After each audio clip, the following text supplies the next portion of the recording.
বিশ্বৰূপেশ্ব ভাৰ্যাসি পদ্মে পদ্মালয়া সুহু সৰ্বত্ৰ পাহি মাং দেবী মহালক্ষ্মী নমোস্তুতে।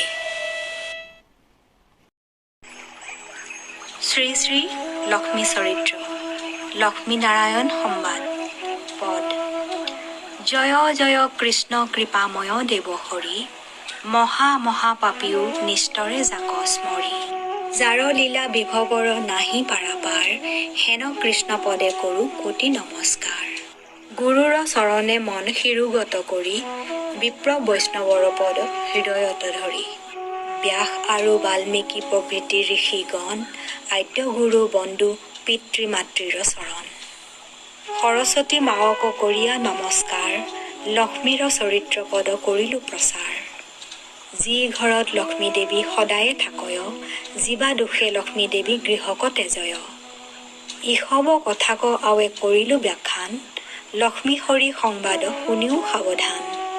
মেৰু পৃষ্ঠে ৰত্নাসনে থাকন্ত বহিয়া লক্ষ্মীক পুছিলা হৰি কৌতুক কৰিয়া।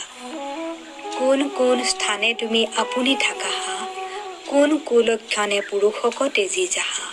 কোন বা ৰমণী হয় তোমাৰ বৰ্জিতা কোন নাৰী তজুপ্ৰিয়া কৈও সুচৰিতা। বিষ্ণুৰ বচনে লক্ষ্মী অল্প কৰি হাস কহিতে লাগিল কথা অতি মৃদু ভাষ। চিন্তাযুক্ত হৈয়া সৰ্বক্ষণে যি থাকয় পাৱে পাৱে ঘষে যিটো ধূলা মাতিছয়। বাঁহী পুষ্প পিন্ধে যিটো শুৱয় উশাত ভগ্ন আসনত যিটো বহি খায় ভাত। অকুমাৰী নাৰীক ৰময় যিটোজন তাহাক তেজুহু মই জানা নাৰায়ণ। মদমত্ত অপবৰ্গ কৰে জীৱাজন পুনু পুনু বোলো আমি তেজু সেহিজন। উচ্ছিষ্টক চুই যিটো কৰয় ভোজন স্নান কৰি তৈল প্ৰভু ঘষে যিটোজন। অন্ধকাৰে শুৱে যিটো তৃণ চিন্দে নখে তাক মই তেজু যিটো থাকে মহাদুখে। নিজ অংগ পিঠিত আপুনি বাদ্য বাৱে সঞ্চিত ধনক যিটো সমূলি উৰাৱে। নিজ পুত্ৰ ভাৰ্যাক বঞ্চিয়া যিটো খায় শুনা নাৰায়ণ মই নেযাওঁ তাৰ ঠাই। মুখ ভৰি ধোৱা পানী পেলায় দুৱাৰে নেথাকো তাহাৰ ঘৰে জানি বাহাষাৰে। উলংগ হৈয়া যিটো কৰয় শয়ন তিতা আসনত বহি যি কৰে ভোজন। দক্ষিণ পশ্চিম মুখে যি দন্ত ঘষে সত্য সত্য কহু মই নাযাওঁ তাৰ পাশে।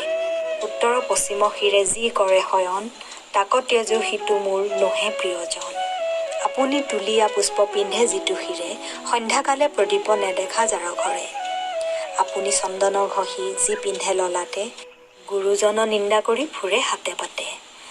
বাঁহী বাঘ কোবাৰ পিন্ধয় যিটো নৰে নিশ্চয় জানিও মই নাযাওঁ তাৰ ঘৰে।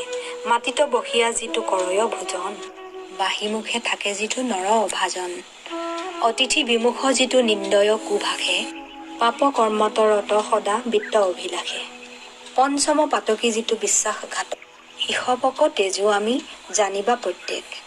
যাৰ ঘৰে থাকে শুক্ল পৰাৱত গণ সুশীলা সুন্দৰী শুদ্ধ ৰমণী ৰতন। তাৰ গৃহে অচলা আমাৰ বাস হয় সত্যে সত্যে প্ৰভু মই কহিলোঁ নিশ্চয়। যিটো জনে ধান্যক সুবৰ্ণ সমদেশে ৰজত সদৃশ কৰি তণ্ডুলক লেখে। আপুনি নেখায় ভক্ষ দ্ৰব্য সমস্তক বিলাই দি থাকে দুখী ভিক্ষুসকলক।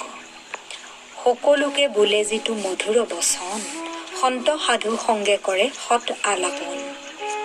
ধাৰ্মিক বিনীত সদাচাৰী মিতব্যয়ী জ্ঞানশীল যিটো পঞ্চ ইন্দ্ৰিয় বিজয়ী। বিদ্যাৱন্ত যিটো পুৰুষ শোভন ইসবত প্ৰীত আমি জানা নাৰায়ণ। উলংগ ৰমণী যিটো নকৰে দৰ্শন আহাৰ কৰয় যিটো জনে অল্পক্ষণ। দান কৰে আৰ সদা সত্য কথা কয় সেইজন জানা মোৰ প্ৰিয়তম হয়। সদা আবাস কৰোঁ আমি শৰীৰে তাহাৰ ধন ধান্য গো মহিষ কৰোঁ সুবিস্তৰ। সৰ্বত্ৰ সন্তোষী যিটো উদ্যোগী যিজন অলপ আহাৰ কৰে অলপ শয়ন। এলাহবিহীন বন্ধু প্ৰিয় যিটোজন তাৰ শ্ৰী বৃদ্ধি আমি কৰোঁ অনুক্ষণ। শুনা নাৰায়ণ আৰু কথাৰ নিৰ্ণয় যিটো সুলক্ষণী নাৰী মোৰ প্ৰিয় হয়। স্বামীৰ চৰণে সেৱা কৰে যিটো জনী সেই নাৰী পতিব্ৰতা সৰ্বসুলক্ষণী। তোমাক ঈশ্বৰ মানি সততে পূজয় সেইমতে নিজ স্বামী পদ আৰাধয়। পতিব্ৰতা স্ত্ৰীৰ কথা শুনা মন দিয়া সংক্ষেপ কৰিয়া কহু বাহুল্য এৰিয়া। দেৱতাত কৰি যিটো নাৰী শতগুণে, স্বামী সেৱা কৰে অতিশয় শুদ্ধ মনে। স্বামী ইচ্ছামতে কাৰ্য সততে আচৰে, তাহাৰ শৰীৰে মই থাকো নিৰন্তৰে। সকলো দেৱক পুজি যিটো ফল পায়, স্বামী সেৱা ততোধিক ফল সমুদায়। স্বামী বিনে স্ত্ৰীৰ আৰু নাহিকে দেৱতা, স্বৰূপ কহিলো প্ৰভু ইটো সত্য কথা। শুদ্ধমতী নাৰী যিটো সুন্দৰ বদনী, স্বামী সেৱা কৰে যিটো ঘৰৰ ঘৰণী। নাভি সুগম্ভীৰ সমদন্ত পান্তি যাৰ, সদা নচাৰোহো আমি শৰীৰ তাহাৰ। ভূধনক সদা যিটো কৰে উপকাৰ, ধন ধান্য সম্পদক মিলাও আমি তাৰ। স্বামীৰ চৰণে সেৱা স্বভাৱ যাহাৰ, সেই সুলক্ষণী নাৰী জানিবা আমাৰ। শুক্ল বস্ত্ৰ পৰিধান শুভ অভিলাষী, সুপ্ৰসন্না কোমল ভাষিনী দীৰ্ঘকেশী। সৰ্বকালে পতিব্ৰতা হয়ে যিটোজনী, দুয়ো কুল নিস্তাৰিলত তৰিলত আপুনি। স্বামীৰ বচন পালে সেই সুভাগিনী, সেই নাৰী পাশে মই থাকোহো আপুনি। হস্তপদ ৰংগা নখচন্দ্ৰ নিৰমল, আমাৰ লক্ষণ জানিবাহা সকল। নাভি সুগম্ভীৰ যাৰ সমাদন্ত পান্তি, তাহাৰ শৰীৰ আমি সদা নচাৰন্তি। ললিত বলিত অংগ কোমল লোচন, ঈষত হৰ্ষিত মুখ মৰাল গমন। গুৰবৰ্ণা মৃদু মিতভাষিনী বিমলা, মধ্য ক্ষীণা দয়াৱতী সৰ্বত্ৰ সুশীলা। ঈশৱ লক্ষণে যেই নাৰী জন্ম ধৰে, সৰ্বক্ষণে থাকো আমি তাহাৰ শৰীৰে। স্বামীক ভকতি সদা যি নাৰী কৰয়, যেহি জীৱা বাঞ্চে মুত সবেই সিদ্ধ হয়। হেন মহাৰমণী থাকয় যাৰ ঘৰে, সৰ্বক্ষণ থাকো মই তাহাৰ মন্দিৰে।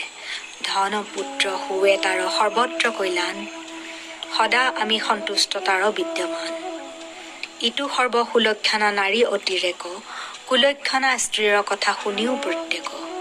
উচল কপাল যাৰ বিৰল দৰ্শন, হেনয় জনী মই ত্যজো সৰ্বক্ষণ। পিংগল নয়ন যাৰ পিংগতা কেশ, পাৱে পাৱে ঘষে যিটো কুলক্ষণ বেশ। সেই নাৰীজনী অতি বৰ কুলক্ষণী, সত্যে সত্যে কহো মই স্বৰূপ কাহিনী। স্বামীৰ বচন যাৰ নলয় মনে, সেই নাৰী কুলক্ষণী ত্যজো অনুক্ষণে। কৰ্ণৰ বাহিৰে যাৰ দুই গোটা ৰন্ধ্ৰ, সেই নাৰী শুৱে জানা অৱশ্য মন্দ। গন্ধস্থল ফুলা যাৰ ঊৰ্ধ্ব দুই স্তন, সেই নাৰী কুলক্ষণী জানা নাৰায়ণ। সেই নাৰী পাপমতী জানা নিতে নিত, স্বামী সমন্বিত যাৰ শান্ত অনুহী চিত্ত। বস্ত্ৰ অলংকাৰে সবে বিভূষিত হোৱা, স্বামীক নিন্দয় পৰপুৰুষক পায়া। স্বামীক তেজীয়া পৰপুৰুষক মন, তাইৰ পাশে নেযাওঁ মই দেখি কুলক্ষণ। স্বামী বাক্য অন্যথা কৰয় জীৱা নাৰী, তাইক তেজো জানা মই প্ৰভু চক্ৰধাৰী। সন্ধিতে চৰণ যাৰ চটচটি ফুটে, সেই স্ত্ৰীৰ পৰশে স্বামীৰ আয়ু টুটে। পাৱে জল দিলে যাৰ চৰণ শুকাই, অৱশ্যে বিধৱা হয় দৈৱে বাধা নাই। তলুৱাৰ তলে যাৰ শুৱে কাল ৰেখা, সেই কুলক্ষণী মোক নাপায় দেখা। খৰমীয়া ভৰি যাৰ কুটুকুৰা কেশ, ধুৰুহা কংকাল কেৰা নয়ন কুবেশ। কপিল ৰমণী বহুলুমি আলুমিকা, কুনখা ৰোগিনী বেশ্যা নক্ষত্ৰ নামিকা। তোমাতো কহিলো প্ৰভু সকলো কাহিনী, ঈশৱ লক্ষণে জানা নাৰী কুলক্ষণী।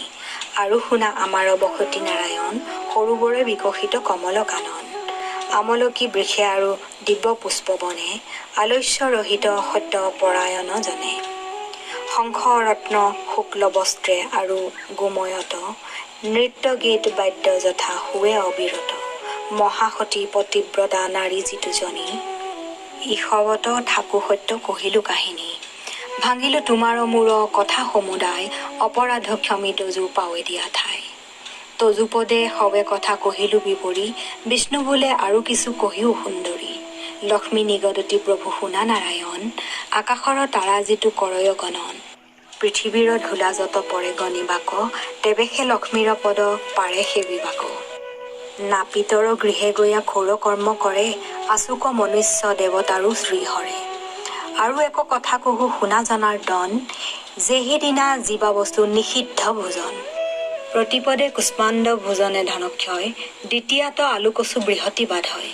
তৃতীয়ত পটল ভোজনে চক্ষুশূল, চতুৰ্থীতে মূলা খাইলে ধনৰ নিৰ্মূল। পঞ্চমীতে শ্ৰীফলে কলংক জানা হয়, ষষ্ঠীত লৱণ খাইলে ব্যাধি লাগলয়, সপ্তমীত তালফল খাইবে নোযোৱাই, অষ্টমীত লাও খাইলে নানা ৰোগে পায়, নৱমীতে কল খাইলে গোমাংসৰ সম হয়, দশমীতে কাকি ৰুলে ব্যাধিযুক্ত হয়, একাদশীত অন্ন খাইলে স্বৰ্গ নাযায়, দ্বাদশীতে শশা খাইলে ব্যাধি লাগলয়, ত্ৰয়োদশী তিথিত বৰ্জিত পুৰুই শাক, চতুৰ্দশী মৰা নিষেধ খাইবাক, অমাৱস্যা দিনে মৎস্য মাংস জীৱা খায়, মহাপাপ শুৱে যিটো নৰকে পাৰয়, ঈশৱ নিষিদ্ধ বস্তু খাই যিটো জন, তাহাক তেজহো মই জানা নাৰায়ণ।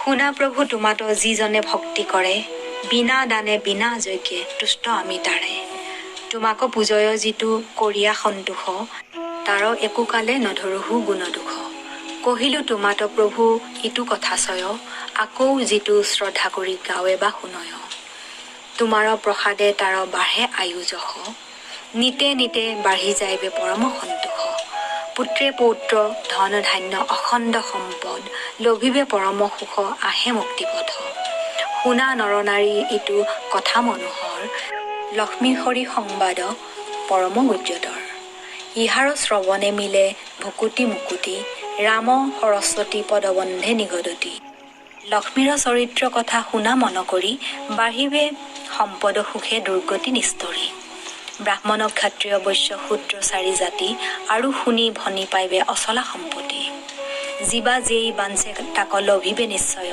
লক্ষ্মীৰ বচন ইটো অন্যথা নহয়, যাৰ গৃহে থাকে ইটো পুস্তকৰ ৰতন, যিটো নৰে শুনে ভনে আৰু অনুক্ষণ, ত্ৰিসন্ধ্যা পঢ়য় যিটো অতি শুদ্ধমতী, লক্ষ্মী নাৰায়ণ তুষ্ট সুন্ত তাৰ প্ৰতি, তাৰ গৃহে কোনকালে বিঘিনি নহয়, পুত্ৰ ভাৰ্যাসমে সদা সন্তোষে বঞ্চয়, হেন জানি নৰলোক এৰি আন কাম, লক্ষ্মী নাৰায়ণ স্মৰি বোলা ৰাম ৰাম, লক্ষ্মী নাৰায়ণ স্মৰি বোলা ৰাম ৰাম।